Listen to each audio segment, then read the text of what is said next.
पुरानी पेंशन की बहाली के मुद्दे पर आंदोलित सरकारी कर्मचारियों के राष्ट्रव्यापी आंदोलन के प्रभाव को देखते हुए महागठबंधन ने पुरानी पेंशन की बहाली के मुद्दे पर बड़ा सियासी दांव खेलते हुए सरकारी कर्मचारियों से पुरानी पेंशन की बहाली का तो वादा कर दिया, लेकिन पुरानी पेंशन की बहाली के मुद्दे पर आंदोलित सरकारी कर्मचारियों और महागठबंधन के बीच सामंजस्य और संवाद कैसे स्थापित किया जाए, इसकी जिम्मेदारी महागठबंधन के शीर्ष नेताओं ने एक बैठक के जरिए अब तय कर दी है। माना यह जा रहा है कि पुरानी पेंशन की बहाली के मुद्दे पर आंदोलित सरकारी कर्मचारियों और उनके प्रतिनिधियों के साथ संवाद स्थापित करके सामंजस्य बनाने की कवायद जो होगी वो प्रियंका गांधी वाड्रा और राहुल गांधी की जिम्मेदारी पर होगी। यानी यही दो शीर्ष नेता पुरानी पेंशन की बहाली के मुद्दे पर अपना हर सियासी दांव चलेंगे और उन्हीं के साथ संवाद स्थापित करेंगे। अब देखना महत्वपूर्ण होगा कि जिस तरीके से पुरानी पेंशन की बहाली के मुद्दे पर अन्य राज्यों में इन दोनों चेहरों ने बहुत ही बड़ा सियासी समीकरण सेट किया था और उसके जरिए सत्ता परिवर्तन किया था, क्या बिहार में भी सरकारी कर्मचारियों के साथ इनका उसी तरीके का संवाद और सामंजस्य बन पाता है जिसके जरिए सत्ता परिवर्तन कर सके। आपको बता दें कि हिमाचल प्रदेश से लेकर के तेलंगाना तक में पुरानी पेंशन की बहाली के मुद्दे पर इन दो प्रमुख चेहरों ने सरकारी कर्मचारियों से वादा किया था, तो यहाँ पर सरकारी कर्मचारियों ने सत्ता परिवर्तन करके दिखाया था। अब एक बार फिर से पुरानी पेंशन की बहाली के मुद्दे पर महागठबंधन ने इन दो प्रमुख चेहरों पर ही भरोसा जताया है कि ये दो प्रमुख चेहरे अगर सरकारी कर्मचारियों के साथ संवाद और सामंजस्य स्थापित करते हैं तो बिहार में सत्ता परिवर्तन करके एनडीए की सत्ता को उखाड़ सकते हैं। लेकिन जैसे ही महागठबंधन को से पुरानी पेंशन की बहाली का वादा किया गया वैसे ही एनडीए में हड़कंप मच चुका है, क्योंकि सरकारी कर्मचारियों की पुरानी पेंशन से लेकर के अन्य बुनियादी मांगों को लेकर के महागठबंधन ने ही वादा निभाया है और निभाने का वचन भी दिया है। तो जाहिर सी बात है कि जिस तरीके से सरकारी कर्मचारियों की मांगे हैं अगर हूबहू उसी तरीके से उन मांगों को महागठबंधन ने अपना लिया है तो सरकारी कर्मचारियों का जो सॉफ्ट कॉर्नर है वो सीधे तौर पर महागठबंधन के प्रति है। और इसी के साथ जब दो बड़े चेहरे पुरानी पेंशन की बहाली के मुद्दे पर सरकारी कर्मचारियों के साथ संवाद स्थापित करते हुए नजर आएंगे तो जाहिर सी बात है कि बिहार का सियासी समीकरण बदल सकता है। और जो सरकारी कर्मचारी एक्स फैक्टर बताए जा रहे हैं वही सरकारी कर्मचारी अपने निर्णायक वोट बैंक से सीधे तौर पर बिहार का सियासी समीकरण भी बदल सकते हैं। अब इसी को ध्यान में रखते हुए महागठबंधन ने दो प्रमुख चेहरों को आगे कर दिया है। माना जा रहा है कि तीन बड़े नेता जो होंगे वो पुरानी पेंशन की बहाली के मुद्दे पर सरकारी कर्मचारियों से संवाद स्थापित करेंगे, लेकिन प्रमुखता के साथ जो संवाद स्थापित करने का काम होगा वो प्रियंका गांधी वाड्रा और राहुल गांधी की जिम्मे होगा। इसके अलावा अन्य चुनावी रैलियों में तेजस्वी यादव भी सीधे तौर पर पुरानी पेंशन की बहाली के मुद्दे को चुनावी रैली के जरिए उठा सकते हैं। इसके अलावा महागठबंधन के बाकी के जो शीर्षस्थ नेता हैं जहां पर प्रियंका गांधी वाड्रा या राहुल गांधी मौजूद नहीं रहेंगे वहां पर कोई न कोई महागठबंधन का शीर्ष नेता मौजूद होगा, वो भी पुरानी पेंशन की बहाली के मुद्दे को पुरजोर तरीके से उठाने की कोशिश करेगा। यानी कुल मिलाकर के यह है कि 6 नवंबर को वोटिंग पड़ने से पहले तक पुरानी पेंशन की बहाली के मुद्दे को लेकर के महागठबंधन के जो शीर्ष नेता है वो ताबड़तोड़ रैलियां करेंगे और उस रैलियों में सीधे तौर पर पुरानी पेंशन की बहाली के मुद्दे को पुरजोर तरीके से उठाने की कोशिश करेंगे। यानी पहले चरण के मतदान में ही वोट स्ट्राइक के जरिए सरकारी कर्मचारी बहुत बड़ा सियासी संदेश देने की कोशिश करेंगे। यहाँ पर सरकारी कर्मचारियों ने इस बात पर बल दिया है कि इस बार उन लोगों के वोट प्रतिशत को बढ़ाने की कवायद ज्यादा तेज की जाए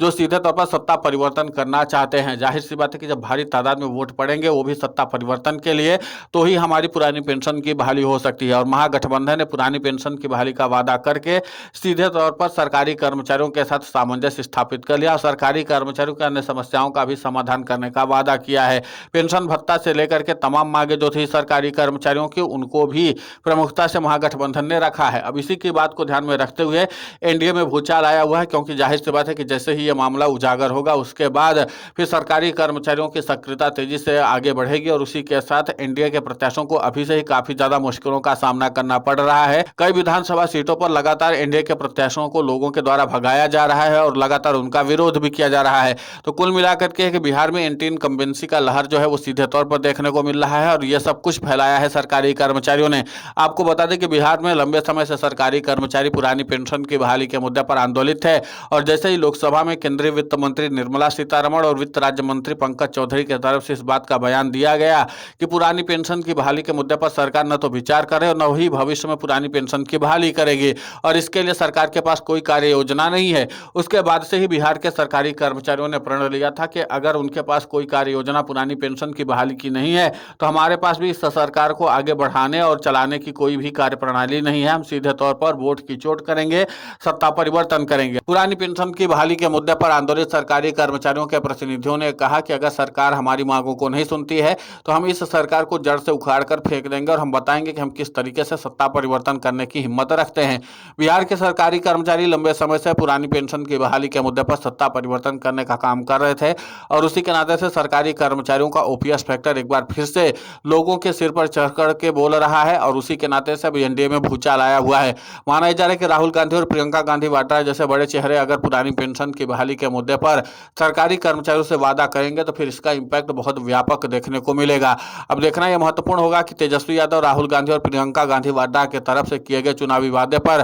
पुरानी पेंशन की बहाली के मुद्दे पर आंदोलित सरकारी कर्मचारी और उनके प्रतिनिधि कितना ज्यादा भरोसा करते हैं, क्योंकि कई राज्यों के विधानसभा चुनाव में पुरानी पेंशन की बहाली के मुद्दे पर आंदोलित सरकारी कर्मचारियों और उनके प्रतिनिधियों को सफलता नहीं मिली थी जिसकी उम्मीद उनके द्वारा की जा रही थी। आपको बता दें कि हरियाणा और महाराष्ट्र में भी सरकारी कर्मचारी लंबे समय से पुरानी पेंशन की बहाली के मुद्दे पर आंदोलित थे, लेकिन यहां पर सरकारी कर्मचारियों और विपक्षी दलों के बीच सामंजस्य नहीं बन पाया था और इसी के नाते से यहां पर जो बातें हुई थी वो पूरी तरीके से गलत हो गई, क्योंकि यहां पर सामंजस्य नहीं बन पाया था। अब माना जा रहा है कि महाराष्ट्र और हरियाणा की गलती से सबक लेते हुए बिहार के सरकारी कर्मचारियों और महागठबंधन के नेताओं ने इस बात का फैसला किया कि हम लोग अपना संवाद पहले से ही बना लेते हैं ताकि सामंजस्य स्थापित करके बिहार में सत्ता परिवर्तन कर सकें। आपको बता दें कि सरकारी कर्मचारी हो या महागठबंधन, दोनों का मकसद एक ही है कि किसी भी तरीके से सत्ता परिवर्तन किया जाए। पुरानी पेंशन की बहाली के मुद्दे पर आंदोलित सरकारी कर्मचारियों को अपने पुरानी पेंशन का लाभ मिल जाएगा और उधर महागठबंधन को सत्ता मिल जाएगी। अब देखना महत्वपूर्ण होगा कि जिस तरीके से पुरानी पेंशन की बहाली के मुद्दे को लेकर रणनीति और योजना बनी है और इसी के साथ महागठबंधन ने अपनी योजना को व्यापक तौर पर जमीनी स्तर पर उतार दिया है, तो इसके बाद अब सरकारी कर्मचारियों की जिम्मेदारी बनेगी कि सरकारी कर्मचारी किस तरीके से महागठबंधन को चुनाव जिताते हैं। लेकिन इतना तो तय है कि पुरानी पेंशन की बहाली के मुद्दे पर आंदोलित सरकारी कर्मचारी राहुल गांधी और प्रियंका गांधी वाड्रा पर अभी तक भरोसा करते हैं। कई राज्यों के सरकारी कर्मचारियों ने भरोसा किया तो वहां पर पुरानी पेंशन का लाभ मिला। अब बिहार के सरकारी कर्मचारी किस तरीके से इस रणनीति पर काम करते हैं, क्या कुछ कार्य योजना बनाते हैं, इस पर सभी को उम्मीदें टिकी हुई हैं। लेकिन फिलहाल महागठबंधन ने पुरानी पेंशन की बहाली के मुद्दे को लेकर बड़ा सियासी दांव खेला और माना यह जा रहा है कि आज या कल से महागठबंधन की ओर से पुरानी पेंशन की बहाली के मुद्दे को खूब जोर शोर से उठाया भी जाएगा चुनावी रैलियों के जरिए। अब देखना यह होगा कि महागठबंधन के शीर्ष नेता कब से पुरानी पेंशन की बहाली के मुद्दे पर अपने विचार रखना शुरू करते हैं। हालांकि बिहार के विधानसभा से लेकर के लोकसभा तक में महागठबंधन के जो शीर्ष नेता हैं वो लगातार पुरानी पेंशन की बहाली की मांग करते आए थे। अब देखना यह होगा कि इस बार बिहार के विधानसभा चुनाव में सरकारी कर्मचारी किसके साथ खड़े होते हैं। फिलहाल इस पूरे घटनाक्रम को लेकर के आपकी प्रतिक्रिया बहुत महत्वपूर्ण होती है, आप हमें कमेंट करके जरूर बताएं। साथ ही पुरानी पेंशन की बहाली के मुद्दे पर हम लगातार आंदोलित होकर के खबरें चला रहे हैं। आप हमारे समर्थन के लिए चैनल को सब्सक्राइब करें, खबर को ज्यादा से ज्यादा शेयर करें ताकि पुरानी पेंशन की बहाली का मुद्दा और बुलंद हो।